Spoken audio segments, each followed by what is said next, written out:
is their scent.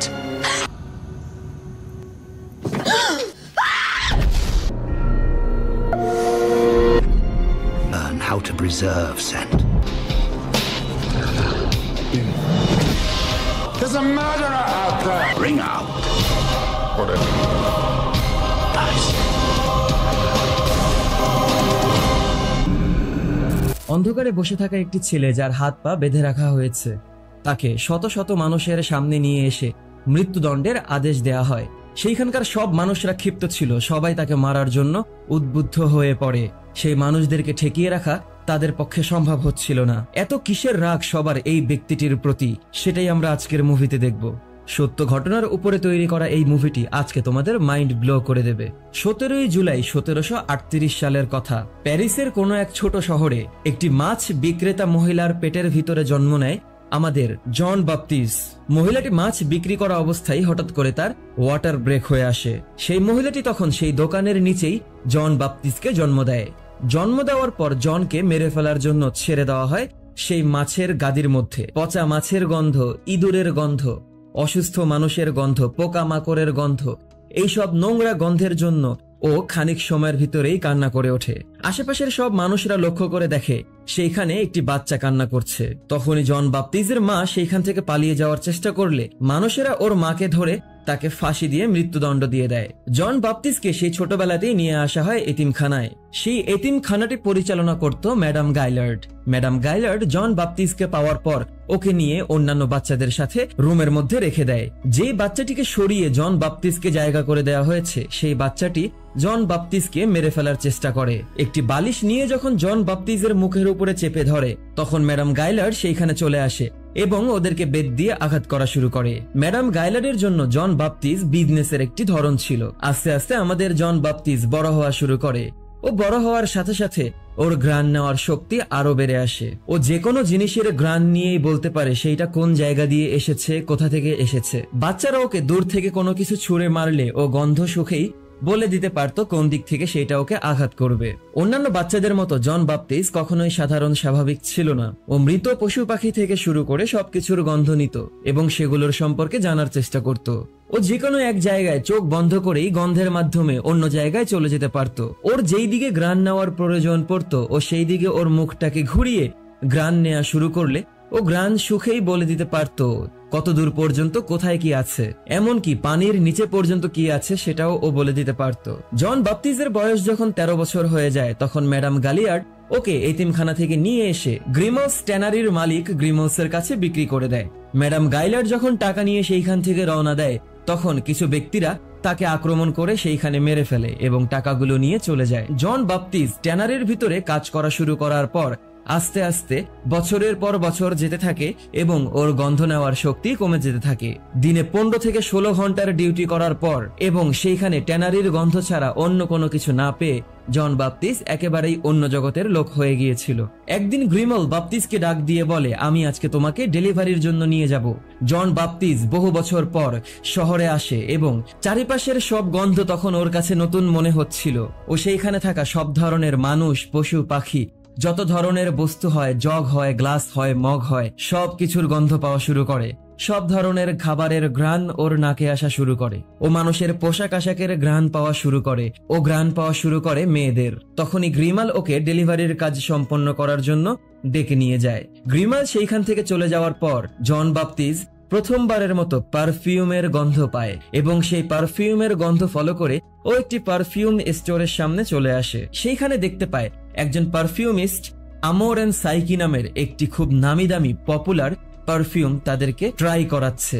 আমোর and সাইকির সাথে সেই মেয়েটির শরীরের ঘ্রাণ যখন মিশে যায়, তখন জন বাপ্তিজ জানালার বাহির দিয়ে অপলক দৃষ্টিতে শুধু সেই দিকে তাকিয়েই থাকে। তখনই জন বাপ্তিজ ঘ্রাণ পায় একটি মেয়ের। সেই মেয়েটির শরীরের ঘ্রাণ এত অসাধারণ ছিল যে আমাদের জন বাপ্তিজ সেইটাকে একেবারেই নজরান্দাজ করতে পারছিল না। ও দৌড়ে মেয়েটির ঘ্রাণ ফলো করে মেয়েটির কাছে আসার পর মেয়েটির কাছে মনে হয় কেউ একজন ওকে ফলো করছে। মেয়েটি ঘুরে জন বাপ্তিজকে দেখতে পাওয়ার পর ওর কাছে ফল বিক্রি করার চেষ্টা করে, কিন্তু জন বাপ্তিজ ফলের বদলে মেয়েটির হাতটিকে ওর মুখের ভিতরে নিয়ে নাক দিয়ে ঘ্রাণ শোকা শুরু করে। মেয়েটি ভয় পেয়ে সেইখান থেকে পালিয়ে যায়। খানিক সময়ের মধ্যেই জন বাপ্তিজ আবারও নিজেকে ঠিক করে নিয়ে সেই মেয়েটির ঘ্রাণ ফলো করা শুরু করে। যেভাবে একটি কুকুর, যেভাবে একটি উলফ মানুষের ঘ্রাণ সুখে তাদেরকে ফলো করে বের করে, আমাদের জন বাপ্তিস্ট সেভাবেই একটি মানুষের শরীরের ঘ্রাণ ফলো করে সেই মানুষকে খুঁজে বের করতে পারে। জন বাপ্তিস্ট মেয়েটির শরীরের ঘ্রাণের পাগল হয়ে যায় ও সেই ঘ্রাণ ফলো করতে করতে মেয়েটির বাসার মধ্যে এসে পৌঁছায়। সেইখানে একটি বাড়ির নিচে বসে মেয়েটি ফল কাটছিল। জন বাপ্তিস্ট মেয়েটির পেছন থেকে এসে মেয়েটির শরীরের ঘ্রাণ নেওয়া শুরু করে। যখন মেয়েটির কাছে মনে হয় ওর পেছনে কেউ আছে, তখনই মেয়েটি পিছনে ফিরে দেখতে পায় জন বাপ্তিস্ট ওর শরীরের ঘ্রাণ নিচ্ছে। মেয়েটি ভয় পেয়ে চিৎকার করে উঠলে জন বাপ্তিস্ট সেইখানে অন্যান্য মানুষদের থেকে লুকিয়ে রাখার জন্য মেয়েটির মুখ চেপে ধরে। খুব জোরে মেয়েটির মুখ ধরে রেখে ও এইটা ভুলে যায় যে মেয়েটির নিঃশ্বাস নিতে কষ্ট হচ্ছে। মেয়েটি তখন নিঃশ্বাস না নিতে পেরে সেইখানেই মারা যায়। জন বাপ্তিস্ট অবাক হয়ে যায়। জন বাপ্তিস্ট মেয়েটিকে ফ্লোরের ভিতরে শোয়ানোর পর মেয়েটির শরীরের মধ্য থেকে পোশাকগুলোকে খুলে ওর শরীরের ঘ্রাণ আরো ভালোভাবে নেওয়া শুরু করে। জন বাপ্তিস্ট মেয়েটির শরীরের ঘ্রাণ নিতে নিতে হঠাৎ করেই লক্ষ্য করে আস্তে আস্তে মেয়েটির শরীর থেকে ঘ্রাণ উধাও হয়ে যাচ্ছে, কারণ মেয়েটি ততক্ষণে মারা গিয়েছে, অনেক লম্বা সময় হয়ে গেছে। জন বাপ্তিস্ট হঠাৎ করেই পাগল হয়ে যায় যখন ও দেখতে পায় এবং বুঝতে পারে যে মেয়েটির শরীর থেকে আর কোনো ঘ্রাণ বের হচ্ছে না। জন বাপ্তিস্ট আবারও ট্যানারিতে ফিরে আসে এবং ট্যানারির মালিক গ্রিমাল ওকে অনেক পরিমাণে মারধর করে। সেই দিন রাত্রেবেলা জন বাপ্তিস্ট শুধুমাত্র ভাবতেই থাকে যে সেন্ট কিভাবে গায়েব হয়ে যায় আর আমি কিভাবে কোনো সেন্টকে ধরে রাখতে পারবো। তখনই ও চিন্তা ভাবনা করে যে ও সারা জীবন ট্যানারিতে কাজ করে ওর লাইফ কাটাতে পারবে না, ওর সুন্দর থেকে সুন্দর মেয়েদের শরীরের ঘ্রাণগুলোকে কালেক্ট করতে হবে। প্যারিসের মধ্যে ওই সময় হাতে গোনা কিছু নামি দামি পারফিউমার্স ছিল, যাদের মধ্যে একজনের নাম ছিল গিউসিপি বালদিনি। বালদিনি একসময় অনেক নামি দামি পারফিউমার থাকলেও বর্তমানে তার পারফিউমের দোকানে কেউ আসে না। উনি বৃদ্ধ হয়ে গেছে এবং ওনার ঘ্রাণ শুকার শক্তি অনেক কমে এসেছে। বালদিনির একজন সহকারী যখন তাকে আমোর এন্ড সাইকিয়েনে টেস্ট করার জন্য বলে, তখন বালদিনি সেইটাকে নিয়ে তার রুমের ভিতরে চলে যাওয়ার পর টেস্ট করা শুরু করলে উনি একের পর এক ইনগ্রেডিয়েন্টস গুলো লেখার চেষ্টা করে, কিন্তু প্রতিবারই তার নিজেকে ভুল মনে হয় এবং উনি সেগুলোকে কেটে দেয়। সেই পারফিউম টেস্ট করতে করতে বালদিনি যখন ঘুমিয়ে যায়, তখন তার দরজায় ট্যানারি থেকে ডেলিভারি দেওয়ার জন্য আমাদের জন বাপ্তিস্ট সেইখানে এসে পৌঁছায়। বালদিনি যখন জন বাপ্তিস্টকে সেই ছাগলের চামড়া ঘরের ভিতরে রেখে দেওয়ার জন্য ভিতরে নিয়ে আসে, তখন জন বাপ্তিস্ট লাইফে প্রথমবারের মতো এত ধরনের গন্ধের জিনিস এক জায়গায় খুঁজে পায়। বালদিনি যখন ওকে ওইখান থেকে চলে যাওয়ার জন্য বলে, তখন জন বাপ্তিস্ট বলে যে আপনি অবশ্যই চান যেন এই লেদারটা একটা ভালো গন্ধ দেয়। তখন বালদিনি বলে অবশ্যই চাই। তখনই আমাদের জন বাপ্তিস্ট বলে আমি আমোর এন্ড সাইকি আপনাকে তৈরি করে দিতে পারবো এবং এই লেদারকে সেই গন্ধ দিয়ে ভরে দিতে পারবো। বালদিনি যখন বলে কিভাবে, তখন আমাদের জন বলে আমোর এন্ড সাইকি তৈরি করার জন্য যা যা প্রয়োজন তার সবকিছুই আপনার ঘরের মধ্যে আছে। জন কোনটার নাম কি সেইটা জানে না, কিন্তু ও গন্ধ চেনে। ও সেইখান থেকে এক একটা ইনগ্রেডিয়েন্টস নিয়ে বালদিনিকে দেখানোর পর সেইগুলোকে টেবিলের উপরে রাখে। তখন জন বালদিনিকে বলে আপনি চাইলে আমি আপনার জন্য এখনই আমোর এন্ড সাইকি তৈরি করে দিতে পারবো। বালদিনি ওকে ছোট একটি শিশি দিয়ে বলে সেই শিশিতে আমোর এন্ড সাইকি তৈরি করে দেওয়ার জন্য। তখন আমাদের জন বাপ্তিস্ট বলে আমাকে আমার মতো করে কাজ করতে দিতে হবে। ও চোখ বন্ধ করে সেইখানে এক একটা ইনগ্রেডিয়েন্টস নিজের হাতে নিয়ে নেয় এবং সবগুলো থেকে একটু একটু করে ঢেলে এক জায়গায় করা শুরু করে। বালদিনি ভাবতে থাকে ওর চোখের সামনে এটা কি হচ্ছে এবং ওর কাছে একটু সময়ের জন্য মনে হয় জন বাপ্তিস্ট পাগল হয়ে গেছে। যখন ও জনকে থামিয়ে দেয়, তখনই জন বলে স্যার আপনার আমোর এন্ড সাইকি তৈরি হয়ে গেছে।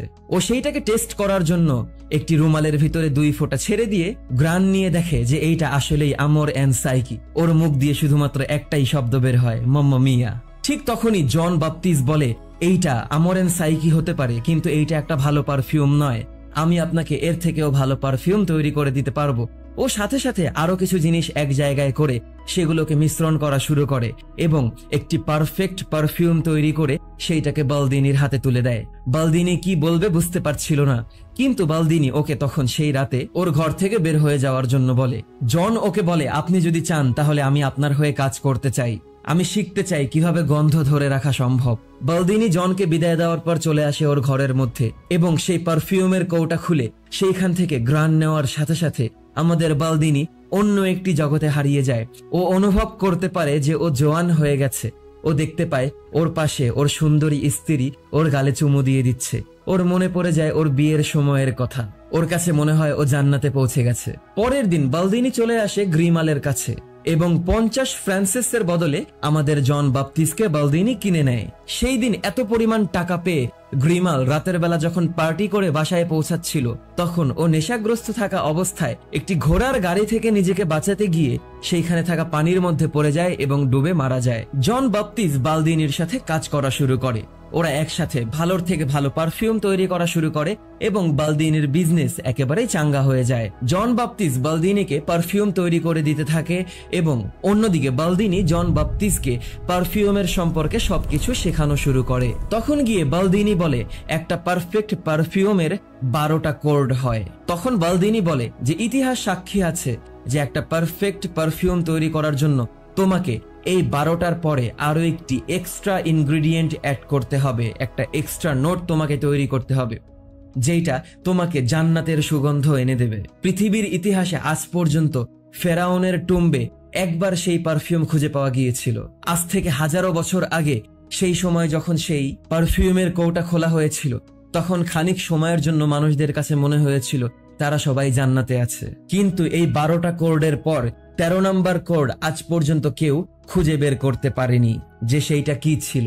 জন বাপ্তিস্ট সেই দিন থেকেই প্রতিজ্ঞা করে যে ও জান্নাতি পারফিউম তৈরি করবে। সেই দিন রাতে ঘুমানোর পর ওর মনে পড়ে যায় সেই প্রথম মেয়েটির পাওয়া গ্রানের কথা। ও পরের দিন সকালবেলা ঘুম ভাঙার পরেই বালদিনিকে বলে যেভাবেই হোক আমি কিভাবে সেন্ট ধরে রাখতে পারবো সেইটা আমাকে শিখতে হবে। তখন বালদিনি ওকে সেন্ট ধরে রাখা শেখানোর জন্য 10,000 গোলাপ ফুল কিনে নিয়ে আসে, যেই 10,000 গোলাপ ফুলের মধ্য থেকে মাত্র 1 ফোঁটা এসেনশিয়াল অয়েল তৈরি হবে। ওকে শেখায় কিভাবে কোনো জিনিসের শরীর থেকে ঘ্রাণ বের করার জন্য সেইটাকে গরম পানিতে সিদ্ধ করতে হবে এবং তারপর বাষ্প হয়ে আসা সেই পানির মধ্য থেকে ওরা সেই ঘ্রাণযুক্ত এসেনশিয়াল অয়েলটাকে খুঁজে বের করবে। পরের দিন সকালবেলায় জন বাপ্তিস্ট সেন্ট কালেক্ট করার জন্য লোহা, কাঁচ এবং বিড়াল এগুলোকে সিদ্ধ করা শুরু করে। চুলার মধ্য থেকে বড় বড় আওয়াজ বের হয়ে আসতে শুনে বালদিনি সেখানে এসে পৌঁছায় এবং দেখতে পায় জন বাপ্তিস্ট সবকিছু ভেঙে চুরে রেখে দিয়েছে। জন বাপ্তিস্ট তখন বালদিনিকে বলে যে আপনি আমাকে মিথ্যা বলেছেন, আমি অনেক চেষ্টা করে দেখেছি, কোনো ঘ্রাণ বের হচ্ছে না। তখন গিয়ে বালদিনি জানতে পারে যে জন আয়রন, গ্লাস, কপার এগুলোর ঘ্রাণ এক জায়গায় করার চেষ্টা করেছে এবং দেখতে পায় চুলার মধ্যে একটি বিড়ালকে সিদ্ধ করা হচ্ছে। তখন বালদিনি খেপে গিয়ে বলে যে এগুলোর কোনো গন্ধ হয় না, তুমি এগুলো সব কি করছো? তখন গিয়ে বালদিনি বলে তুমি কখনো তোমার আমার বিড়ালের গন্ধ ধরে রাখতে পারবে না। এবং এইটা জানার পরেই জন বাপ্তিস্ট সেইখানে অজ্ঞান হয়ে পড়ে যায় এবং ও গুরুতরভাবে অসুস্থ হয়ে পড়ে। ও আস্তে আস্তে মৃত্যুর পর্যায়ে চলে যায়, কারণ ওর কাছে মনে হয় পৃথিবীতে ওর বেঁচে থাকার আর কোনো কারণ নেই। তখন সেই মৃত্যু অবস্থাতেও আমাদের জন বাপ্তিস্ট বালদিনিকে জিজ্ঞাসা করে এখনো কি কোনো রাস্তা আছে যেই রাস্তার মাধ্যমে কোনো মানুষের গন্ধ ধরে রাখা সম্ভব। বালদিনি তখন অবাক দৃষ্টিতে জন বাপ্তিস্টের দিকে তাকিয়ে থাকে। তখন বালদিনি বলে যে হ্যাঁ, অনেক পুরাতন একটা মিস্টিরিয়াস আর্ট আছে, কিন্তু সেইটা আমি তোমাকে শেখাতে পারবো না। সেইটা এইখান থেকে অনেক দূরের একটি শহরে গ্রাসে শেখানো হয়। এইটা জানতে পারার পর অল্প কিছু দিনেই আমাদের জন বাপ্তিস্ট আবারও সুস্থ হয়ে ওঠে। বালদিনি জন বাপ্তিস্টের হয়ে একটি সুপারিশপত্র লিখে দেয় এবং তার বদলে আমাদের জন বাপ্তিস্ট 100 পারফিউম তৈরি করার নতুন ফর্মুলা বালদিনিকে বলে দিয়ে যায়। সেই দিন রাতে বালদিনির কাছে মনে হয় ও সবকিছু পেয়ে গেছে, পৃথিবীতে ওর আর কোনোদিন কোনো কিছুর প্রয়োজন পড়বে না। সেই রাতে যখন ও ঘুমানোর জন্য শুয়ে পড়ে, তখন ব্রিজের ওপর থেকে তৈরি করে রাখা ওর সেই বাড়িটি ধ্বংস হয়ে পানির ভিতরে পড়ে যায় এবং ও মারা যায়। জন বাপ্তিস্ট নতুন আশা নিয়ে সেই গ্রাসি শহরের দিকে এগিয়ে যেতে থাকে। জন বাপ্তিস্ট এতটাই পোড়া কপালের এবং অশুভ একজন মানুষ ছিল যে ও যখন যাকে ছেড়ে গিয়েছে সেই তার নিজের লাইফটাকে হারিয়ে ফেলেছে। জন বাপ্তিস্ট জঙ্গল পার করে, পাহাড় পার করে ওর যাওয়ার পথে একটি গুহা খুঁজে পায়। ও সেই গুহার ভিতরে শুধুমাত্র ভেজা পাথর ছাড়া আর কোনো গন্ধ খুঁজে পায় না, যার কারণে ওর মন মানসিকতা স্থির হয়ে আসে এবং ও লাইফে প্রথমবারের মতো সেইখানে একটি শান্তির ঘুম দেয়। ও ঘুমের ভিতরে প্রতিবার সেই মেয়েটির স্বপ্ন দেখতে থাকে, যেই মেয়েটি ওর চোখের সামনে মারা গিয়েছে, যেই মেয়েটির গন্ধ ও ধরে রাখতে পারেনি। একদিন হঠাৎ করেই ওর ঘুম ভাঙার পর ও দেখতে পায় ওর নিজের শরীরের মধ্যেও আর কোনো গন্ধ নেই। ও খুব দ্রুত সেই পাহাড়ের গুহা থেকে বের হয়ে আসে এবং বাইরে এসে বৃষ্টিতে নিজেকে ভালোভাবে ধুয়ে গোসল করে নেয়, কিন্তু তারপরও ও ওর পুরো শরীরেই কোনো গন্ধ খুঁজে পায় না। ওর কাছে মনে হয় ও বেঁচে থাকার সব আশা হারিয়ে ফেলেছে। ও কত মাস সেই গুহার ভিতরে ঘুমিয়েছিল ও নিজেও জানে না। কিন্তু পরের দিন সকালবেলায় ও চিন্তা ভাবনা করে যেভাবেই হোক আমাকে আমার অস্তিত্ব পৃথিবীর মধ্যে তৈরি করে যেতে হবে। ও আবারও সেই গ্রাসি শহরের উদ্দেশ্যে রওনা দিয়ে দেয় এবং কিছু দূর যাওয়ার পরেই ও এমন একটি গ্রান পায় যে এই গ্রানটা ওর সেই জান্নাতি পারফিউম তৈরি করার জন্য পারফেক্ট ছিল। তখনই ও গ্রান পায় আমাদের মুভির হিরোইন, সব থেকে সুন্দরী মেয়ে লরার শরীরের গ্রান। লরার শরীরের গ্রানই শুধুমাত্র আকর্ষণীয় ছিল না, ও আকর্ষণীয় সুন্দরীও ছিল। আমাদের জন বাপ্তিজ সেই বহু দূর থেকেও গ্রানের মাধ্যমে লরাকে দেখতে পাচ্ছিল। ও জীবনে প্রথমবারের জন্য মন খুলে হেসে দেয়। ওর কাছে এত ভালো আর কখনো লাগেনি। ও নিজেকে একটা গাছের পিছনে লুকিয়ে ফেলে এবং লরাকে সেইখান থেকে চলে যেতে দেখে। ও গ্রান পেয়ে মুগ্ধ হয়ে যায় এবং পুরোপুরি পাগল হয়ে যায়। সেই গাড়ির পিছনে ফলো করে ও চলে আসে গ্রাসি শহরের মধ্যে। বালদিনের লিখে দেওয়া সেই প্রশংসাপত্র দেখিয়ে ও শহরের ভিতরে ঢুকে আসে এবং সেই গ্রান ফলো করে লরার বাসার সামনে চলে আসে। লরা জার্নি করে এসেছে বিধায় ও মাত্রই গোসল করে উঠেছে। মনে হচ্ছিল যেন জন বাপ্তিজ গন্ধের মাধ্যমে এই সব কিছুই দেখতে পাচ্ছিল। জন বাপ্তিজ দেয়াল ক্রস করে লরার বাসার ভিতরে ঢুকে আসে। লরা বারান্দায় এসে জানালা খোলার সাথে সাথেই জন বাপ্তিজ ঘ্রাণ পেয়ে পুরোপুরি হারিয়ে যায়। ও পৃথিবীতে এত অমায়িক আকর্ষণীয় ঘ্রাণ আর কোথাও খুঁজে পায়নি, কোনো কিছুতেই খুঁজে পায়নি। লরা একটি ফুল ছিঁড়ে নিয়ে এসে ওর মায়ের সমাধির সামনে রেখে সম্মান প্রদর্শন করে এবং ওর মায়ের জন্য দোয়া করে। আর ঠিক সেই কবরের পিছনেই জন বাপ্তিজ দাঁড়িয়ে থেকে সবকিছু শোনে। কিছু সময়ের ভিতরে লরার বাবা এসে ওকে ডেকে বাসার ভিতরে নিয়ে যায়। পরের দিন সকালবেলা আমরা দেখতে পাবো জন বাপ্তিজ সেই শহরের সেই মিস্টিরিয়াস আর্ট শেখা নিয়ে ব্যস্ত, যার মাধ্যমে সে যে কোনো মানুষের শরীরের গন্ধকে ধরে রাখতে পারবে। ও ওর এক্সপেরিমেন্ট চালিয়ে যেতে থাকে এবং সেই দিন রাত হওয়ার পর সেই শহরের একটি ছেলে মেয়ে দুষ্টামির মধ্যে দুইজনের ভিতরে ঝগড়া হলে ছেলেটি মেয়েটিকে রেখে সেইখান থেকে চলে যায়। তখন সেইখানে এসে পৌঁছায় আমাদের জন বাপ্তিজ। জন বাপ্তিজ সেইখানে থাকা সেই মেয়েটির মাথার ভিতরে আঘাত করে ওকে মেরে ফেলে এবং ওর মৃতদেহকে সাথে করে নিয়ে এসে সেই বয়লিং ট্যাঙ্কের ভিতরে ভরে রাখে। ও মেয়েটিকে নিয়ে ওর এক্সপেরিমেন্ট শুরু করার সাথে সাথেই সেইখানে একটি মহিলা চলে আসে ফুল ডেলিভারি দেওয়ার জন্য। মহিলাটি কথার ছলে সেই এক্সপেরিমেন্ট রুমের ভিতরে ঢুকে আসলে যখনই পর্দা সরাবে জন বাপ্তিজের শিক্ষক এবং শিক্ষিকা সেইখানে চলে আসে। সেই শিক্ষক যখন ওকে বলে তুমি কেন এটাকে ঢেকে দিয়েছো, ও বলে সেন্ট ভালো পাওয়ার জন্য। যখন সেই শিক্ষক সেই পানি থেকে সেন্ট নিয়ে কিছুই পায় না এবং জন বাপ্তিজকে বলে কিছুই বের হচ্ছে না, তখন জন বাপ্তিজ বলে তাহলে আমার এক্সপেরিমেন্ট ফেল হয়েছে। জন বাপ্তিজ বুঝতে পারে যে এইভাবে বয়েল করে মেয়েদের শরীরের ঘ্রাণ কালেক্ট করা যাবে না। সেই দিন রাতে সে রাস্তা থেকে একটি মেয়েকে ভাড়া করে নিয়ে আসে ওর সাথে সময় পার করার জন্য। মেয়েটির কাছে মনে হয় জন বাপ্তিজ ওর সাথে শারীরিক সম্পর্কে লিপ্ত হবে, কিন্তু আমাদের জন বাপ্তিজ ওর সাথে করে নিয়ে আসা অ্যানিমাল ফ্যাট বের করে সেই মেয়েটির শরীরে মেখে দেওয়া শুরু করে। বলে আমি তোমার শরীর থেকে তোমার ঘ্রাণ বের করে নেব।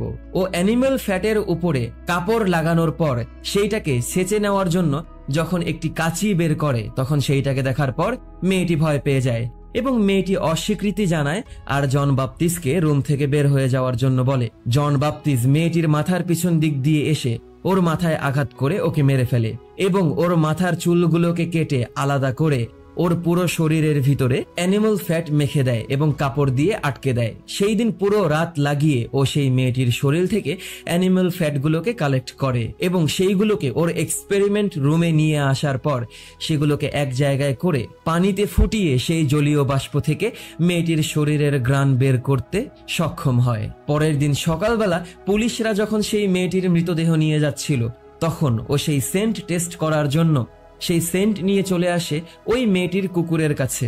সেই মৃত মেয়েটির কুকুরটি সেই ঘ্রাণ ফলো করে জন বাপ্তিজের কাছে চলে আসে। জন বাপ্তিজ ওর এক্সপেরিমেন্ট রুম থেকে বেশ কিছু খালি বোতল কালেক্ট করে নেয়, সেগুলোকে মেয়েদের শরীরের ঘ্রাণ দিয়ে ভরে ফেলার জন্য। পরের দিন রাতেই লরার জন্মদিন উপলক্ষে সেইখানে একটি আয়োজন করা হয়। সেই আয়োজনে পুরুষ এবং মেয়েরা মিলে যখন ভুল ভুলাইয়াতে ফাউন্ড অ্যান্ড ক্যাচ খেলা শুরু করে, সেইখানে জন বাপ্তিস্ট চলে আসে আমাদের লরাকে ধরার জন্য। কিন্তু লরা সেইখানে জন বাপ্তিস্টকে দেখে ভয় পেয়ে বের হয়ে পালিয়ে যায়। ছেলে এবং মেয়েরা যখন গেম শেষ করে ফিরে আসে তখন সবাই লক্ষ্য করে দুইটা যমজ বোন সেইখানে মিসিং ছিল। জন বাপ্তিস্ট ততক্ষণে সেই দুই যমজ বোনকে মেরে তাদেরকে সাথে করে নিয়ে এসেছে। একদিকে জন বাপ্তিস্ট সেই দুটি যমজ মেয়ের শরীর থেকে গ্রান নেওয়ার প্রসেসিং চালিয়ে যাচ্ছে, আর অন্যদিকে শহরের সবাই মিলে সেই দুই যমজ বোনকে খুঁজে যাচ্ছিল।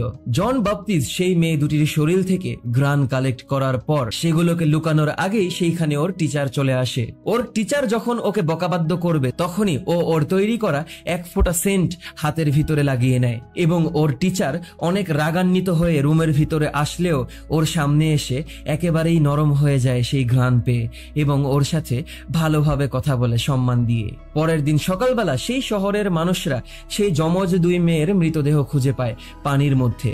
এইসব খুন নিয়ে তাদের শহরের ভিতরে একটি সালিশি বসানো হয়, যেখানে সবাই মিলে ভাবছিল কিভাবে এই খুনগুলোকে ঠেকানো যায়। সেইখানে লরার বাবা বলে যে যেই সকল মেয়েদেরকে তুলে নিয়ে গিয়ে মেরে ফেলা হয়েছে তারা সবাই ভার্জিন ছিল, তার মানে তাদের কাউকেই শারীরিক টর্চার করা হয়নি। ওদের শহরে কারফিউ জারি করতে বলা হয় কিন্তু ওরা নাকচ করে কারণ ওদের বিজনেস বন্ধ হয়ে যাবে। আমাদের জন বাপ্তিস্ট শহর থেকে একের পর এক মেয়েদেরকে নিয়ে তাদেরকে মারা শুরু করে এবং তাদের লাশ শহরের বিভিন্ন জায়গায় ফেলে দেওয়া শুরু করে। পুরো শহরের ভিতরে কারফিউ জারি হয়ে যায়। জন বাপ্তিস্ট এমন কোন জায়গার এমন কোন মেয়ে মানুষদেরকে বাকি রাখে না যেখানে মেয়ে মানুষদের লাশ খুঁজে পাওয়া যায়নি। শহরের সবাই মিলে ভাবতে থাকে কিভাবে জন বাপ্তিস্টকে ধরা যায়, কিন্তু জন বাপ্তিস্ট একের পর এক খুন করেই যাচ্ছিল এবং মেয়েদের গ্রান কালেক্ট করে যাচ্ছিল। শহরের ভিতরে মানুষরা সবাই এত ভয় পেয়ে যায় যে তারা ভয়ের মধ্যেই অনেক সাধারণ স্বাভাবিক মানুষদেরকে গুলি করে বিভিন্ন সময় মেরে ফেলা শুরু করে। শহরের সবার ভিতরে আতঙ্ক কাজ করতে থাকে। একদিন সবাই মিলে যখন ওদের চার্চে গিয়ে ওদের সৃষ্টিকর্তার কাছে দোয়া করে যাচ্ছে তখন অন্যদিকে আমাদের জন বাপ্তিস্ট ওর পারফেক্ট পারফিউম তৈরি করে যাচ্ছিল। খানিক সময়ের মধ্যেই সেই চার্চের ভিতরে খবর এসে পৌঁছায় যে সেই খুনি ধরা পড়ে গেছে অন্য একটি শহরে, কিন্তু আসলে এই তথ্যটি ছিল ভুল। সেই খুনিটি ছিল অন্য একজন খুনি। সেইখানে চার্চে থাকা সবাই মিলে খুশি হয়ে যায়, কিন্তু লরার বাবা সেই খুনির ব্যাপারে সবকিছু গবেষণা করে জানতে পারে যে সেই খুনি সব মেয়েদেরকে রেপ করেছিল, কিন্তু ওদের শহরে মরে যাওয়া কোনো মেয়েদেরকে কখনো রেপ করা হয়নি। তখন লরার বাবা বুঝতে পারে যে এইটা অন্য একটা খুনি ছিল। অন্যদিকে পুরো শহর আনন্দে মেতেছিল, তারা সবাই টেনশন মুক্ত হয়ে গিয়েছিল, কিন্তু তখনও আমাদের জন বাপ্তিস্ট লরার উপরে নজর রেখেছিল। লরার বাবা সেই নাচ গানের মধ্যে এসে লরাকে সেইখান থেকে নিয়ে যাওয়ার চেষ্টা করলে লরা রেগে যায় এবং ওর বাবা ওকে চর মেরে বসে। লরা সেইখান থেকে ভেগে যখন চলে যাবে তখন কিছু দূর সামনেই ওর জন্য অন্ধকারের ভিতরে জন বাপ্তিস্ট অপেক্ষা করছিল, কিন্তু সাময়িক সময়ের মধ্যেই সেইখানে লরার বাবা এসে পৌঁছায় এবং লরা আবারও ওর বাবার কাছে চলে যায়। সেই দিন রাতে লরার বাবা একটি ভয়ঙ্কর স্বপ্ন দেখতে পায় এবং ছুটে লরার রুমে এসে দেখে ওর রুমের জানালাটি খোলা। লরার বাবা বুঝতে পারে এইখানে এক মুহূর্তও থাকা যাবে না। পরের দিন সকালবেলায় লরার বাবা সবকিছু প্যাকেজিং করে ঘোড়ার গাড়িতে করে সেই শহর ছেড়ে চলে যাওয়া শুরু করে। জন বাপ্তিস্ট হঠাৎ করে লরার গ্রান আর পাচ্ছিল না এবং ওর ঘুম ভেঙে যায়। ও দ্রুত ছুটে ওর রুমের বাইরে দৌড়ে বের হয়ে আসে এবং ও গ্রান সুখে বুঝতে পারে যে লরা ওর থেকে অনেক দূরে চলে যাচ্ছে। ও ওর জামা কাপড় পোশাক আশাক সবকিছু গুছিয়ে শহরের বাইরে এসে গার্ডকে জিজ্ঞাসা করে লরা কোন দিকে গিয়েছে। তখন গার্ডরা বলে নর্থের কথা, কিন্তু আমাদের জন বাপ্তিস্ট গন্ধ ফলো করে অন্যদিকে দৌড়ানো শুরু করে। জন বাপ্তিস্ট চলে যাওয়ার পর ওর রুমের ভিতরে চলে আসে সেই ছোট কুকুরটি। ওর মালিকের চুলের গ্রান পেয়ে মাটি খুঁড়ে সেইখান থেকে সেই চুল এবং পোশাক টেনে বের করে ফেলে। জন বাপ্তিস্টের টিচার বুঝতে পারে যে এইখানে কিছু একটা আছে এবং তারা মাটি খোঁড়া শুরু করে। অন্যদিকে জন বাপ্তিস্ট পাহাড়ের উপরে দাঁড়িয়ে গ্রান নিয়ে আমাদের লরাকে খুঁজতে থাকে। লরা কয়েক কিলোমিটার দূরে থাকলেও আমাদের জন বাপ্তিস্ট গন্ধের মাধ্যমে ওকে দেখতে পাচ্ছিল। লরার বাবা লরাকে নিয়ে একটি বাংলোতে এসে পৌঁছায় এবং সেই বাংলোটি সারা রাতের জন্য ভাড়া করে নেয়। লরার বাবা সেই বাংলোর সবগুলো জানালা দরজা বন্ধ করে দেয়। ঠিক সেই দিন রাতে জন বাপ্তিস্টের রুম থেকে সবগুলো মৃত মেয়েদের পোশাক এবং চুলগুলো বের হয়ে আসে। পুরো শহরের পুলিশরা লেগে যায় জন বাপ্তিস্টকে খোঁজার জন্য। ঠিক একই সময়ে লরার বাবা লরাকে বলে, আগামীকাল সকালে আমরা এইখান থেকে চলে যাব, তুমি আর কখনো এই শহরে আসতে পারবে না এবং আমি তোমার বিয়ে ঠিক করেছি, আমি আর তোমার অন্য কোনো কথাই শুনবো না। লরা রেগে রুমের ভিতরে চলে যায় এবং ঘুমানোর চেষ্টা করলে লরার বাবা লরার রুমের বাহির থেকে দরজাটাকে লাগিয়ে পুরোপুরি তালা মেরে দেয়। জন বাপ্তিজ ওর তৈরি করা সেন্ট এক জায়গায় করে সব মানুষদেরকে গভীর ঘুমে ঘুমান্ত করে দেয় এবং লরার বাবার রুম থেকে চাবি নিয়ে চলে আসে লরার রুমের মধ্যে। যখন ও লরাকে মেরে ফেলবে তখনই লরার ঘুম ভেঙে যায়। পরের দিন সকালবেলা যখন লরার বাবা লরার রুমের দরজাটি খোলে তখন দেখতে পায় বিছানার ভিতরে তার মেয়ের মৃতদেহ পড়ে আছে। উনি সেইখানে চিৎকার করে কষ্টে কান্না শুরু করে। ততক্ষণে আমাদের জন বাপ্তিজ লরার শরীরের ঘ্রাণটাকে কালেক্ট করে ফেলেছে। ও একটা পারফেক্ট পারফিউম তৈরি করতে সক্ষম হয়েছে। ও সেই পারফিউমটাকে ব্যবহার করার আগেই সেইখানে সব দিক থেকে শহরের পুলিশরা ওকে ঘিরে ফেলে এবং ওকে আটক করে শহরে নিয়ে আসে। সেইখানে ওকে প্রচুর পরিমাণে টর্চার করা হয় এবং লরার বাবা ওকে পুরোটা সময় জিজ্ঞাসা করে, তুমি আমার মেয়েকে কেন মেরেছো? ও কোনো কথাই বলে না। ও শুধু বলে, আমার আপনার মেয়ের শরীরের ঘ্রাণের প্রয়োজন ছিল। ওকে টর্চারের পর টর্চার করা হলেও ও কোনো কথাই বলে না। তখন গিয়ে ওকে শাস্তি দেওয়া হয় মৃত্যুদণ্ডের। পুরো শহরের সব মানুষরা এক জায়গায় হয়েছে জন বাপ্তিজকে মরতে দেখবে বলে। সেইখানে একটি জল্লাদ এসে পৌঁছায়। সেই জল্লাদের কাজ ছিল জন বাপ্তিজকে ততক্ষণ পর্যন্ত মারতে থাকা যতক্ষণ পর্যন্ত না ওর শরীরের সবগুলো হাড় ভেঙে যায়। কিন্তু জন বাপ্তিজ ওর সাথে লুকিয়ে নিয়ে আসা সেই পারফিউমের কৌটাটি থেকে পারফিউম বের করে নিজের শরীরের মধ্যে মেখে ফেলে। যখন ওকে মৃত্যুদণ্ড দেওয়ার জন্য লোকেরা আসে ওকে নিয়ে যাবে বলে, তখন সেই সেন্টের ঘ্রাণে সবাই ওর সামনে আস্তে আস্তে মাথা নত করা শুরু করে। সেইখানে সেই মৃত্যুদণ্ডের অনুষ্ঠানে এসে পৌঁছায় ওদের প্রিস্ট। অন্যদিকে জন বাপ্তিজ সেই দামি পোশাক আশাক পরে রেডি হচ্ছে। জন বাপ্তিজ সেই সেন্ট নিজের শরীরের ভিতরে অল্প পরিমাণে লাগিয়ে ফেলে। যেইখানে জন বাপ্তিজকে গলায় দড়ি বেঁধে টেনে হেঁচড়ে নিয়ে আসার কথা, সেইখানে ও একটি দামি ঘোড়ার গাড়িতে করে সবার সামনে এসে পৌঁছায়। সবাই অবাক দৃষ্টিতে তাকিয়ে থাকে যে এইখানে আসলে কি হচ্ছে। সেই গাড়ির দরজা খুলে দেওয়ার পর গাড়ির ভিতর থেকে দামি পোশাক আশাক পরে নেমে আসে আমাদের জন বাপ্তিজ। জন বাপ্তিজের সামনে থাকা মানুষরা যাদের নাকের ভিতরেই সেই ঘ্রাণ পৌঁছাচ্ছিল তারা সবাই জন বাপ্তিজের সামনে মাথা নত করা শুরু করে। জন বাপ্তিজ জল্লাদের সামনে যাওয়ার পর জল্লাদ জন বাপ্তিজের সামনে মাথা নত করে হাঁটু গেড়ে বসে পড়ে এবং বলে, জন বাপ্তিজ সম্পূর্ণ ইনোসেন্ট। সবাই মিলে আস্তে আস্তে একে একে চিৎকার করা শুরু করে যে জন বাপ্তিজ ইনোসেন্ট। আস্তে আস্তে সেইখানে থাকা সব মানুষদের নাকের ভিতরে জন বাপ্তিজের তৈরি করা সেই পারফিউমের সেন্ট পৌঁছে যাচ্ছিল। জন বাপ্তিজ সবাইকে আরো পাগল করে দেওয়ার জন্য ওর পকেট থেকে সেই পারফিউমের কৌটাটি বের করে সেটিকে একটি রুমালের ভিতরে লাগিয়ে সেইটাকে সেইখানে ঘুরিয়ে দেয় এবং সেই ঘ্রাণ যতদূর পর্যন্ত যাচ্ছিল সবার কাছে আস্তে আস্তে মনে হতে থাকে তারা সবাই জান্নাতের ভিতরে হারিয়ে যাচ্ছে। ওদের প্রিস্ট সেইখান থেকে উঠে দাঁড়ায় এবং নিজের হাঁটু গেড়ে বসে পড়ে। সবাই বলতে থাকে যে জন বাপ্তিজ একটা এঞ্জেল, জন বাপ্তিজ কোনো সাধারণ মানুষ নয়। সবাই মিলে সেইখানে হাঁটু গেড়ে বসে ওর পূজা করা শুরু করে। এটা একটা অন্যরকম সিচুয়েশন ছিল। মানুষরা সবাই কান্নাকাটি শুরু করে এবং এক পলক ওকে ছুঁয়ে দেখার জন্য চিৎকার করে ওর নাম ধরে ডাকতে থাকে। ওর হাতের রুমালটাকেও ছুঁড়ে দেওয়ার পর সবাই মিলে সেই ঘ্রাণের পাগল হয়ে যায়। সবাই জামা কাপড় খুলে যার সামনে যে ছিল সে তার সাথেই শারীরিক সম্পর্কে জড়িত হয়ে পড়ে। কারো মনে পড়ছে না কি হয়েছিল, কিভাবে তারা এমন ধরনের কাজে লিপ্ত হয়েছে যে পুরো শহরের সব মানুষ একত্রে এইরকম একটি পরিস্থিতির শিকার হয়েছে। তারা চেয়েও মনে করতে পারেনি সেই দিনের কথা।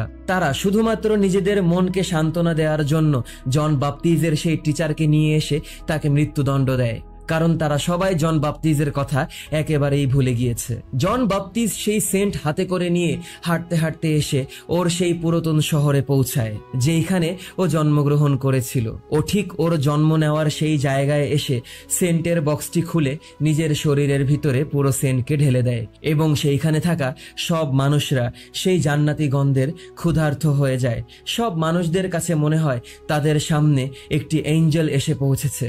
তারা সেই গন্ধের এতটা পাগল হয়ে যায় এবং জন বাপ্তিজকে এত পরিমাণে ভালোবাসা শুরু করে যে তারা এসে জন বাপ্তিজের শরীরের মধ্য থেকে ঘ্রাণ নিতে নিতে এক পর্যায়ে গিয়ে সবাই মিলে কামড়ে জন বাপ্তিজকে খাওয়া শুরু করে। অসংখ্য মানুষ এসে জন বাপ্তিজের প্রত্যেকটা চামড়া থেকে শুরু করে হাড় হাড্ডি থেকে শুরু করে পশম পর্যন্ত খেয়ে ফেলে এবং তারা সবাই জান্নাতি খাবারের স্বাদ পায় আর তারপর সেইখান থেকে তারা চলে যায়। পরের দিন সবাই সবকিছু ভুলে যায়, মাসের পর মাস এবং বছরের পর বছর পার হয়ে যায়, কারো কোনো কিছু মনে থাকে না, কিন্তু তবুও সেইখানে পড়ে থাকে জন বাপ্তিজের সেই সর্বশেষ জান্নাতি পারফিউমের বোতলটি এবং এর মাধ্যমেই আমাদের মুভির সমাপ্তি ঘটে। তো ভিডিওটি যদি তোমাদের কাছে ভালো লেগে থাকে তাহলে লাইক, কমেন্ট এবং শেয়ার করে দিও। সাবস্ক্রাইব করে পাশেই থেকো। পরবর্তী ভিডিও দেখার আমন্ত্রণ জানিয়ে বিদায় নিচ্ছি আমি অনিক আলভিন। টাটা।